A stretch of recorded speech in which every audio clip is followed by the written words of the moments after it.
সৃষ্টিকর্তা কাউকে ঠকান না। যাকে গায়ের রং দেননি তাকে মায়া ভরা চেহারা দিয়েছেন, যাকে ঘন কালো চুল দেননি তাকে সুন্দর চোখ দিয়েছেন। কাউকে মেধা দিয়েছেন তো আবার কাউকে দিয়েছেন অসাধারণ গুণ।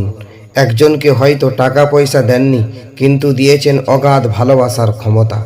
একজনকে হয়তো কিছুই দেননি, তাকে দিয়েছেন সুন্দর মন মানসিকতা।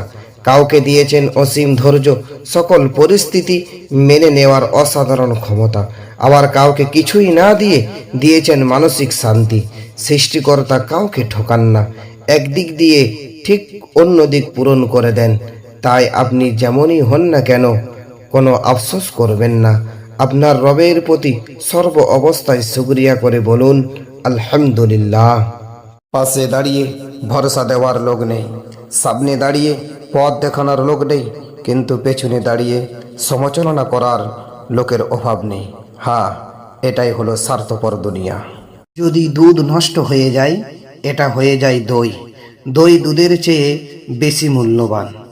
আর যদি খারাপ হয়ে যায় তাহলে এটা পনির হয়ে যায়। পনির দই এবং দুধের চেয়েও বেশি মূল্যবান।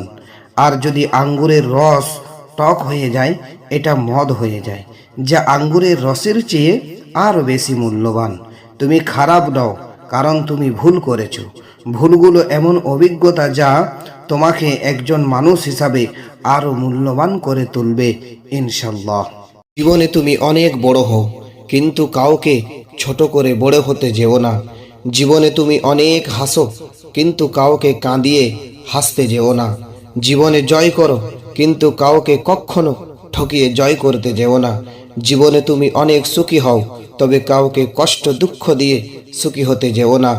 এর হিসাব মহান আল্লাহ রব্বুল আলামিন নিজে হাতে নেবেন।